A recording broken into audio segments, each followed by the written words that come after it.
Hey guys, welcome back. If you're new here, my name is Becca and today I have a mid-May wrap up.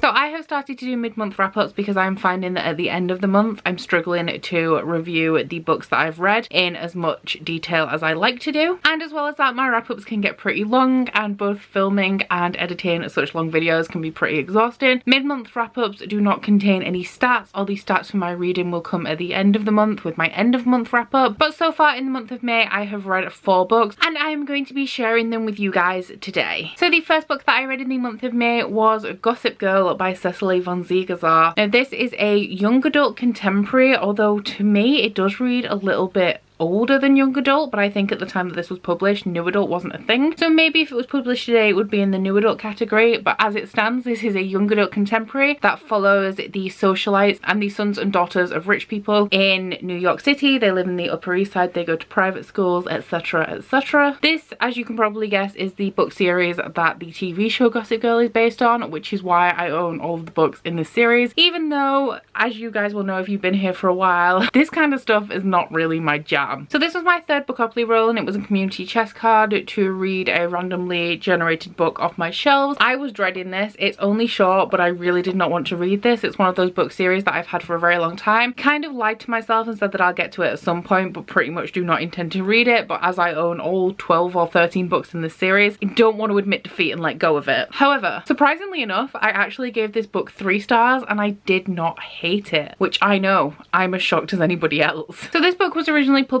in 2003 and I assumed, due to how long ago it was published and due to the nature of the TV show, that this would probably be problematic and not really stand up to the test of time, and I will say that I am right about that. This book contains everything that we hate in young adult contemporaries today. There is fat shaming, slut shaming, girl on girl hate. It also trivializes, glamorizes and fails to challenge hard topics such as eating disorders and sexual assault or attempted sexual assault, and all around this is pretty problematic and not great. However, if you have watched the TV show Gossip Girl, this book essentially follows the first episode, so the entire first episode of the show is based off this one book, and I have to admit, as I was a fan of the show back in the day when it was on, I really liked it for those aspects. It is interesting though, because while the first episode of the show is pretty much identical to this book, there are elements that they changed after the first episode that I'm assuming will not change in the book. An example of that is that Nate smokes weed in the books, and in the first episode of the show he smokes weed as well, but I don't think I ever see him really doing it at any other point through the TV show. And Chuck's characterization is completely different. He's very much the bad guy in this, and while he is a kind of bad guy figure throughout the show, very quickly he comes around and he is one of my favorite characters now. So I very much appreciated this for the same reasons that I like the show. It is definitely trashy, but it definitely has the same like scandalous, salacious gossip kind of nature that the show portrays. And even though it was so bad and there's a lot of shitty content in here, I pretty much ate it all up. I couldn't really give it any higher than a 3, like, on good conscience, with the things that it was glamorizing. Like, one of our main characters has bulimia, and it's kind of treated the way that eating disorders were treated in the early 2000s, where it would come out that a celebrity had anorexia or an eating disorder, and it was published in gossip columns so that the general public could gossip and be astounded by celebrity issues, which obviously is not condoned now. Eating disorders are serious, but if you take into account the year that this was published, and if you seen the show, it's very much in the same vein as that. Probably would never recommend this, but I did enjoy it. And a lot of people say that the Selection series by Kira Cass is like junk food in book form. I have a few series like that I've expected to be really quite trashy that I would hate to love. So far none of those series have lived up to that hype for me, but I think that this is going to be my bad trashy book series that I love, even though it's not really good. What I will say though is it is better written than I expected it to be. I have read Sex and the City. I didn't really like that book. I really disliked it actually, and this is written a lot better. So prepare to be shocked and astounded again, because the second book I read in May was Always and Forever Lara Jean by Jenny Han. This is the 3rd book in the To All the Boys I've Loved Before trilogy, which is a series that follows Lara Jean, who writes love letters to every boy that she's had a crush on when she's coming to the end of the cycle of the crush to exercise her feelings. She writes letters, she puts them in a hat box, they are never intended to be read. However, in the first book these letters do get accidentally mailed out and she has to deal with the consequences of the boys that she's had crushes on, knowing how she feels or has felt about them in the past. Now, there are a couple of aspects that I really liked about the first two books in this series. One is the plot and one is Peter Kaminsky. Essentially, that is pretty much it. The second book in this series made my worst books of the year, and this one, I gave 3 stars. I didn't hate it. Again, it's definitely still sickly sweet, and I definitely still don't like Margot. I mean, she isn't even really all that present in any of these books because she's away at university. Pretty much as soon as she came back for spring break, she put me in a bad mood because, to encapsulate her personality, she is the most entitled of Ravenclaws. Like, she takes that kind of snobby trait that some Ravenclaws can have, but to the max, and I just really cannot stand her. However, there were things that I really did enjoy about this one. The main plotline of this is that it is set around a year after the end of the second book, and Lara Jean is applying for colleges. She has a boyfriend and she wants to go to a college that is close to him or the same one as him, but at the same time she could also go to better colleges that are a little bit further away, and she has to decide whether she is going to do the best thing for her future or do what her heart wants her to do, which is stay close to her boyfriend. She also has the dilemma of what is best for her future. Will she be miserable if she goes to a school further away that technically has a better education because she is very much a homebody, or is that the kind of thing that she needs with her being a homebody? Does she need to get out of her comfort zone a little bit? Now, what I will say about this is that I did find her struggles really relatable in this. I'm not sure how many or if any books Jenny Han wrote in between the first two books in this series and this one, as it was published quite a bit later, but I definitely feel like her writing has improved. Lara Jean didn't annoy me as much. She's still very naive, but nowhere near as infuriating as she is in the first two books. So yeah, this is probably my favourite book in the series, and I know a lot of you guys said that you felt that it wasn't necessary and it wasn't very good,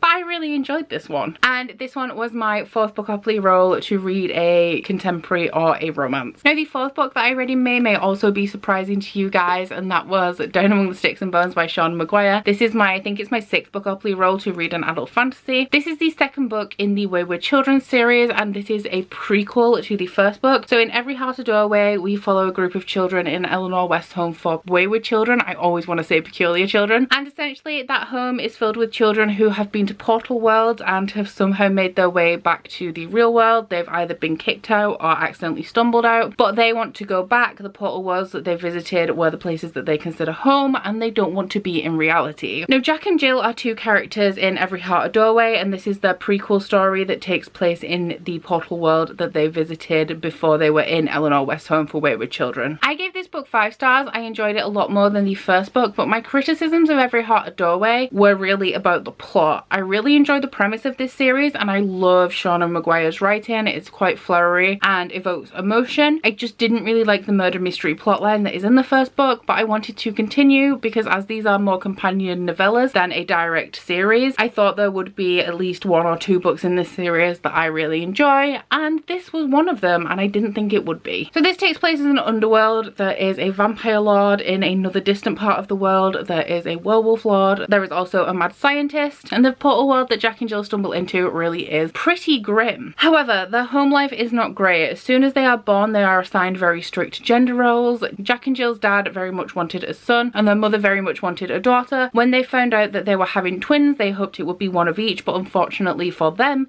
it was 2 girls, and because of that, they forced Jill into a tomboy role, and they forced Jack into a pretty princess daughter-like role, which, you know, isn't great, but children evolve and they can develop their own personalities. The problem is that Jack and Jill's parents would not let them. They were not allowed to deviate from these roles in any way. Jack was never allowed to get dirty, and because of this she developed OCD, and Jill was never allowed to wear dresses. Now, I believe that this book is own voices for the OCD representation, as Seanan Maguire has OCD herself, and this also has LGBT rep. So when I was reading this, I was really enjoying the writing style. Like I said about the first book, I love Seanan Maguire's writing style, and I was enjoying learning about the portal world, because this is kind of where the fantasy aspects really kick in this series, where you are learning about different worlds that are sort of parallel or joined onto our own. And one of the things that excites me the most about this series is that every book has a different setting. So I know later on in the series, I think there's somebody who comes from a fairyland, and there's also a high logic goblin market kind of world, so I'm really looking forward to exploring those. But when I was reading this, it was pretty much going to be a 4-star read for me overall, but the ending and the theme of this book and how they enter the portal world and what happens afterwards is just so bittersweet. sweet, and the thing about me is I really love angst. Anything even remotely angsty is kind of my favourite thing, and while this book wasn't angsty, the emotions it evoked from me were definitely angsty,